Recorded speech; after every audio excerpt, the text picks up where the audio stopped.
Welcome to the darkest corners of the DVD shelf, a rare destination on the internet where movies are celebrated, not incinerated.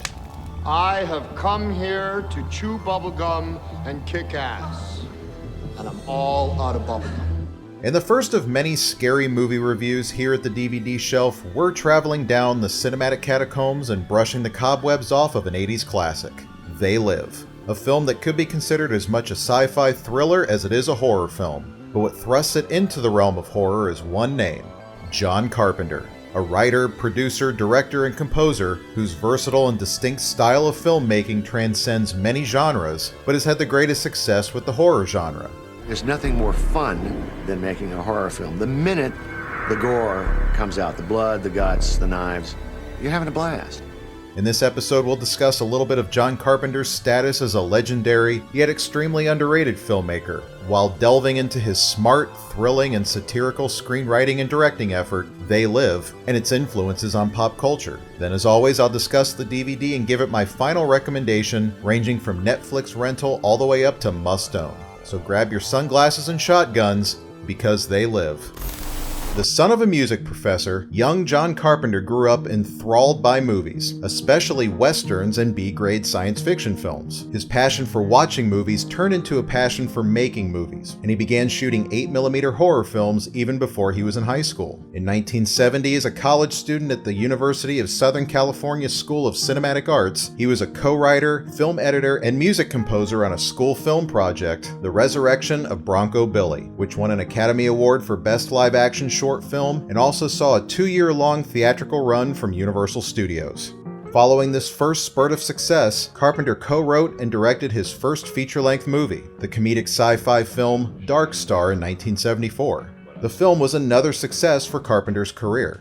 His popularity grew out of his ability to make visually creative movies with extremely low budgets. He went on to write, direct, edit, and compose the musical score for Assault on Precinct 13 in 1976. This was his first collaboration with producer Deborah Hill, who went on to produce several more of Carpenter's movies, amongst many other films, all the way up until her untimely death at age 54 from cancer in 2005. John Carpenter appeared to have a knack for tackling the major creative duties of filmmaking. He put his talent for multitasking into good and lucrative use for probably his most famous and influential film to date, the 1978 independent horror classic, Halloween. With a mere $320,000 budget, Carpenter once again directed the film, composed the classic chilling music score entirely on synthesizers, and also co-wrote and co-produced the film with Deborah Hill. Following in the footsteps of films like Psycho and Black Christmas, Halloween broke cinematic boundaries and stressed suspense and atmosphere over gore and shock, something many horror movies nowadays tend to forget. It set the standard for the modern slasher film, introducing us to the twisted psychopath Michael Myers, as he stalks and kills neighborhood babysitters, including the young Jamie Lee Curtis. Not only did this film jumpstart an entire subgenre of horror films, but also spawned 7 sequels, a 2007 remake by Rob Zombie, and a 2009 sequel to the remake. Despite a slow start, the film went on to gross $70 million worldwide, which today with inflation is equal to a little over $200 million. And with such a tiny budget, Halloween became one of the most successful independent films of all time. With Halloween being a monster success, Carpenter wanted to go in a more supernatural direction with his next film, The Fog, in 1980. Despite a rough production that included many reshoots, the film was yet another success, securing John Carpenter's status as a master of horror. He left the horror genre briefly in 1981 to direct the sci-fi adventure film Escape from New York starring Kurt Russell, but returned to horror in 1982 to direct Russell again in The Thing, a remake of the 1951 film The Thing from Another World, produced by Howard Hawks. The budget for The Thing was $15 million, Carpenter's largest budget up to that point, and it allowed the film to feature some very groundbreaking visual effects and makeup. Unfortunately, the budget also caused the film to initially bomb in the summer of '82. Steven Spielberg's E.T. had been released 2 weeks prior, and due to its lighthearted and family-friendly take on extraterrestrial visitors, it ended up being the year's highest-grossing movie. The Thing, on the other hand, had a darker and more sinister approach to alien invasion, which didn't sit well with audiences, and it wasn't until years later that it became one of the most beloved sci-fi horror films of all time. The The failure of The Thing led to Carpenter directing an adaptation of Stephen King's Christine, a film he said he only did because it was the only offer he was given at the time. In 1984, Carpenter took the job of directing Starman, starring Jeff Bridges. In an ironic twist of fate, Carpenter was chosen to direct this film in which the emotionally driven story about an alien visitor was being compared to E.T., the film that previously trampled The Thing. Critically, the film was Carpenter's most successful in years, but didn't draw huge box office numbers. In 1986, Carpenter went on to direct Big Trouble in Little China with Kurt Russell as his lead actor yet again. The action comedy was another bomb for Carpenter, making only $11 million back from its $25 million budget. Yet it went on to become another cult favorite. 1, 2, 3. We may be trapped. By this time, John Carpenter decided he had had it with Hollywood, so he went back to his roots of low-budget horror and directed Prince of Darkness in 1987, after struggling to find some financial support. Despite being an interesting mix of religion and science, the film was yet another critical failure for Carpenter. What saved it from completely bombing was the fact that the budget was so small, but unlike his earlier low-budget horror films, this one only gained a modest profit. He then began work on the screenplay for They Live.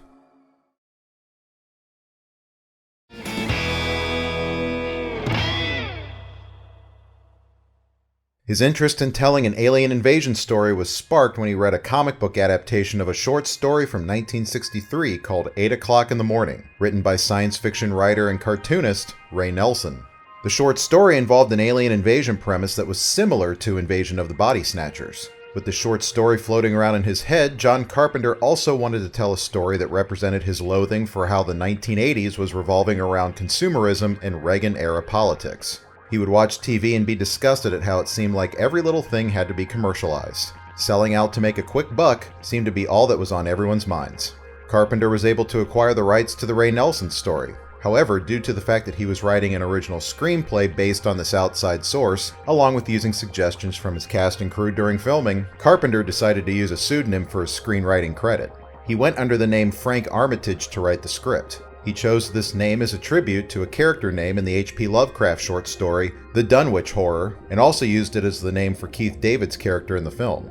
For the lead role, Carpenter cast professional wrestler Rowdy Roddy Piper, whom Carpenter had met at WWF WrestleMania 3 in early 1987. Carpenter really felt Piper seemed to be a much more worldly guy than the average Hollywood actor, and that's what got him the part. There's something about him that is unlike other Hollywood actors. He seems to have lived life. I've been electrocuted, I've been stabbed 3 times, been in a plane crash, I don't know how many car crashes. The lead role is never given a name in the film, but Piper's character is credited as John Nada, a tribute to the main character George Nada in the original Ray Nelson story. In the role of Nada's sidekick Frank, Carpenter specifically wrote the part for character actor Keith David, whom Carpenter had previously directed in The Thing. Carpenter was able to raise a $3 million budget for They Live, which shot for 8 weeks in the spring of 1988 in and around downtown Los Angeles. When They Live was released in November of 1988, it opened at number 1 at the box office, making $4.8 million, but like many of John Carpenter's films before, it only made a humble amount of money in the long run. Again, the small budget played a part in the success of the film. It only made a total of $14 million, and if John Carpenter had made it with the same $15 million budget as The Thing in 1982, this film would have bombed as well. Impossible. But this time, critics were saying that the film wasn't doing better with audiences because they thought it might be a little too smart. As frustrating as it was, this little passion project of Carpenter's, to convey some of his political views via a science fiction story, seemed to go over the heads of many theatergoers at the time, as critics were saying that the majority of people didn't want to be enlightened by a movie like this. But that tends to be a perfect ingredient for a future cult classic, especially in an area like science fiction. I love John for his, John's always in the batting cage there, man. He's always hitting them out, and trying his damnedest. I love some of it. I think is wonderful. They Live, I think, is maybe one of the most underrated films ever, maybe. As time went on, more people were catching it on either TV or home video, and since its release, the film has left an interesting little legacy. The premise of donning a pair of vision-altering sunglasses to see the truth about what's happening around you is similar to films like The Matrix. To be fair, I'm not sure whether or not The Matrix was borrowing any ideas from other sources, but the running theme in They Live, of no longer being ignorant of your environment, predates the similar idea of The Matrix, where what we think is the real world is actually a computer program, and the only true reality is a crumbling dystopian society. Some of the ideas in They Live also seem to show up again in films like Men in Black. Based on a comic book itself, Men in Black took place in a world where aliens disguised themselves amongst the humans, and sunglass-donning government agents would take down the troublemakers. Many of these ideas are standard science fiction fare, and you'd have to go way back to find the originator of such ideas, but it's interesting to find connections between them nonetheless.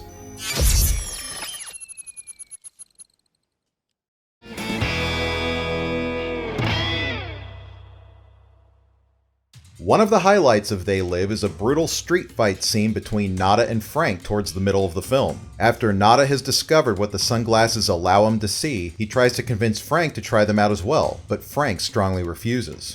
This argument leads to one of the dirtiest, funniest, and frankly bizarre fight scenes in a movie. Instead of it being some sort of bland, choreographed martial arts sequence or something, Roddy Piper's wrestling background is put into good use as a bloody fist fight ensues between the two. Clocking in at over 5 minutes, this fight sequence just keeps going and going and going. And as it goes, it really just gets funnier, because you think it's going to end, but it just doesn't stop. And oddly, a 2001 episode of South Park called Cripple Fight uses the fight sequence from this film as a reference for a fist fight that occurs between South Park's two handicapped kids, Jimmy and Timmy. For some, They Live could be considered a very obscure reference to use, but after you watch this film, watch this fight scene again. It's insane.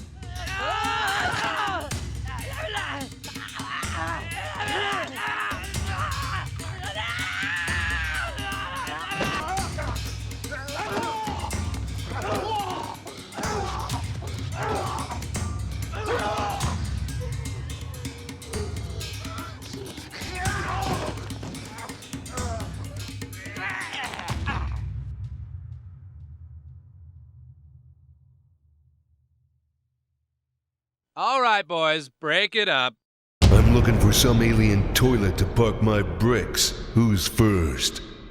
The popular video game character Duke Nukem, featured in almost 20 games since 1991, is a crew-cut, sunglass-wearing, muscle-bound, monster-hunting, wisecracking, blowhard action hero, an amalgam of popular action movie protagonists such as Bruce Willis's John McClane from Die Hard, Stallone's Rambo, Schwarzenegger's Commando, Bruce Campbell's Ash Williams from the Evil Dead trilogy, and of course, Roddy Piper from They Live. Not only does Nukem possess the familiar blonde hair and sunglasses, but he also borrows Roddy Piper's famous improvised line from the film. It's time to kick ass and chew bubble gum, and I'm all out of gum. I have come here to chew bubblegum and kick ass. And I'm all out of bubblegum.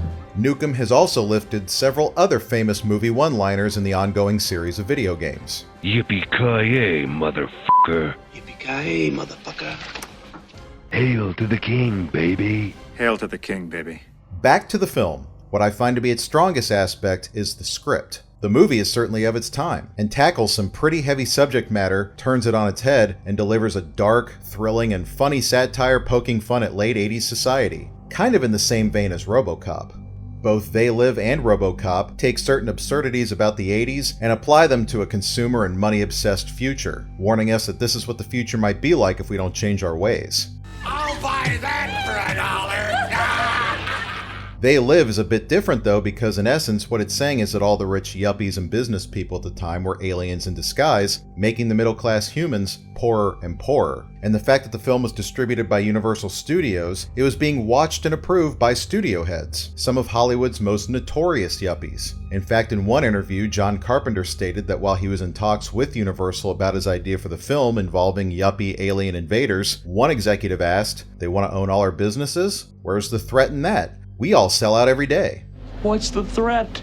We all sell out every day. Might as well be on the winning team. The film also has quite an abrupt and not so happy ending, which, as weird as it sounds, will probably give you a chuckle once your mind registers that the film is over and the credits roll. What I love too about this film is the alien designs. Despite their low-budget look and the fact that the mouths move about as much as the original Planet of the Apes, their look is extremely creepy and takes you by surprise when you first see them. Also, by having these aliens retain human clothing and hairdos, I think adds to the creepiness. Towards the end of the film, we get a glimpse of how they look in color, which makes their appearance all the more bizarre. John Carpenter wanted his aliens to resemble demonic human skulls to show how these aliens are representing the corruption of the human race. This makes for a haunting look for an alien species that will stick with you for a long time, I believe. The DVD, however, has basically nothing besides the film to offer, other than a handful of recommendations for other movies. It's a rather weak release for an otherwise interesting film. The film is available on 2 DVD versions. This one is just the movie by itself. Best Buy and Amazon.com, amongst other stores, also carry this 4-pack of John Carpenter horror films, where not only do you get They Live, but you also get The Thing, Prince of Darkness, and Village of the Damned. If you're trying to get caught up on some of John Carpenter's work, this would be a good place to start. To rate this DVD, I'd say that since this release doesn't have one single special feature, I'd call this a Netflix rental. But since I believe the film is interesting enough to warrant multiple views, I'll rate it as a good flick that's worth keeping an eye out for. Don't fuck with me.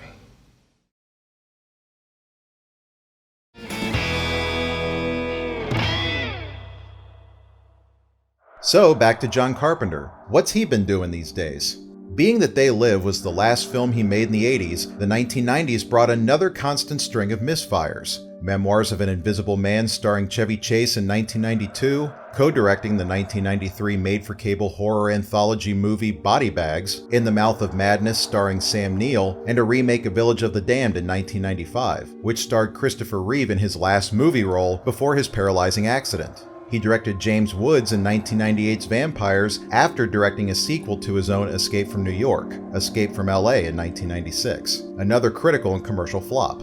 In 2001, he directed Ghosts of Mars starring Ice Cube. After this one last box office bomb, Carpenter strangely went into hiding, it seemed, except for directing a couple episodes of the popular Showtime anthology series Masters of Horror. Other than that, Carpenter stuck with producing or allowing the creation of remakes to some of his popular movies. The remakes included Assault on Precinct 13 and The Fog in 2005, and the Rob Zombie-directed Halloween in 2007. None of these films were real big successes either. However, John Carpenter is no stranger to liking a paycheck regardless. Actually, I'm still involved in the Halloweens. To make another one sequel, I get the benefit of being paid some money, which is wonderful because I'm a capitalist and enjoy that. A remake/prequel to The Thing is currently in development and will be released in 2011. Other rumored remakes include Escape from New York, Christine, and yes, even a remake of They Live have all been circulating around Hollywood. Blow it out your ass. It wasn't until 2009 that Carpenter once again returned to the director's chair for a horror film called The Ward, which is slated for a spring 2011 release. So with a huge career filled with a ton of non-hits, why is John Carpenter still so revered? What's interesting, but I'm sure discouraging for him, is that most of his films tend to find their audience years down the road. They just don't seem to hit the mark at the time of their release. It's a shame too, because after doing a little reviewing of his filmography, the guy has made some very unique and stylish films. Yes, even the ones that have bombed. And any horror movie fan will tell you that they've seen at the very least 1 or 2 of his flicks. Carpenter is very anti-Hollywood, and he makes the films he wants to make by any means necessary, and it shows. Sometimes he lacks the financial backing, but will do what he has to do to get his work out there, which is very inspiring to budding filmmakers. His stories and visuals break cinematic rules while creating new ones. That being said, he's had a big part in influencing many careers of today's most popular filmmakers. For instance, directors Quentin Tarantino and Robert Rodriguez joined forces in 2007 for their 70s-style exploitation double feature, Grindhouse. Both of their entries in this double feature carry heavy influence from Carpenter, and coincidentally, Grindhouse was also not a big hit until its DVD release. I'm afraid you're gonna have to start getting scared immediately. Darren Aronofsky, director of The Wrestler and more recently Black Swan, has stated that John Carpenter has had a huge impact on his career, They Live in particular. And with many of his films not getting the attention they deserve these days, I can easily say that we haven't seen the last of John Carpenter's work here on the DVD shelf. Halloween got me branded as a horror director, and it sent me down a career making fantasy and science fiction and horror, but hey, I got to become John Carpenter. How cool is that? Well, that about wraps things up for this episode of The DVD Shelf. Keep an eye out at happydragonpictures.com for more reviews coming soon from The DVD Shelf, and be sure to check out some of the other videos and animations while you're there. So see you next time. But for now, this one's going back on The DVD Shelf. What the